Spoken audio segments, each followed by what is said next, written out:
योग्य घोषित हुए राहुल गांधी के पास सदस्यता वापस पाने का कोई विकल्प है? आप कानून के जानकार भी हैं, बता दीजिए। मैं राहुल गांधी का लीगल एडवाइजर नहीं हूं अंजना ओम कश्यप। उनके पास बड़े बड़े देश के वकीलों की फौज है, यह एडवाइस वो उनको करेंगे। अगला सवाल, क्या जल्दबाजी दिखाई लोकसभा स्पीकर ने? क्या राहुल गांधी के केस में लोकसभा स्पीकर की तरफ से जल्दबाजी हुई? बिल्कुल नहीं, नहीं बिल्कुल नहीं। आजम खान के केस में क्या हुआ था, भाजपा के उम्मीदवार सैनी साहब के केस में क्या हुआ था एमएलए उत्तर प्रदेश में? मैं फिर कह रहा हूं, लालू प्रसाद के केस में क्या हुआ था, जलदा केस में क्या हुआ?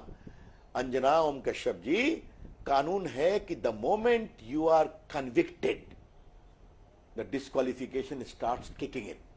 ठीक, यही था 13 में जिसके लिए ऑर्डिनेंस लालू प्रसाद के दबाव में आ रहा था, याद होगा आपको, जिसको उन्होंने फाड़ के नॉनसेंस कहा था। तो अब ये, और इसलिए मैंने 32 की सूची आपको दे दी। ये अगला सवाल सर, राहुल गांधी की ये चुनाव नहीं लड़ पाएंगे, माना जा रहा है 2+6 8 साल की सजा, लेकिन अगर कोर्ट से चेंज हो जाता है, उनकी सजा कम कर दी जाती है, तो क्या उनकी सदस्यता बरकरार हो जाएगी? वो चुनाव लड़ पाएंगे?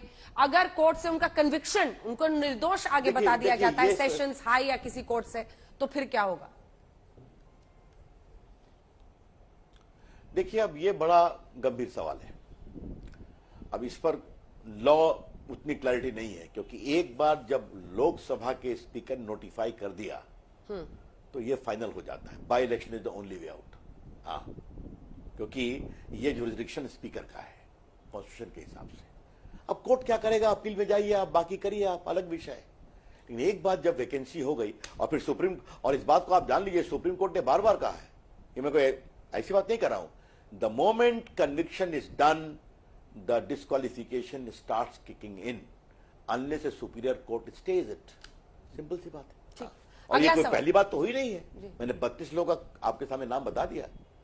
जी, आपने पहले ही कह दिया, तो इस सवाल का कोई मतलब नहीं है। कानूनी विकल्प क्या है उनके सामने कि वो कोर्ट में जा सकते हैं, इसलिए आपने पहले ही कह दिया कि आप लीगल एडवाइजर नहीं है। जो अगला सवाल है हमारी तरफ से लिखा हुआ, वो अगला सवाल आपको पूछ लेते हैं। क्या मानहानि केस में राहुल गांधी इस 2 साल की सजा से बच सकते थे?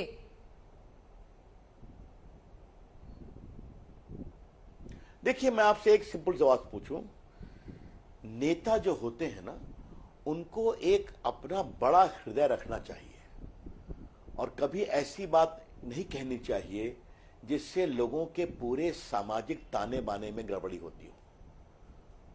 राहुल गांधी सॉरी बोल सकते थे, लेकिन राहुल गांधी जी का जो अहंकार है, आज भी उनकी बहन, नॉर्मली मैं उनकी बहन पर कमेंट नहीं करता हूं, आज भी क्या कहा जा रहा है, हमारे परिवार ने लोकतंत्र को बनाया है, बहुत हो गया परिवार परिवार। मान लिया आपके पिताजी प्रधानमंत्री थे, आपकी दादी जी प्रधानमंत्री थी, आपके परनाना प्रधानमंत्री थे। अब ये 75 ईयर्स आजादी के बाद का हिंदुस्तान दूसरा है। एक गरीब का आदमी भी भारत का प्रधानमंत्री बन सकता है और देश को दुनिया की बड़ी ताकत बना सकता है, 5th इकोनॉमी वर्ल्ड की बना सकता है।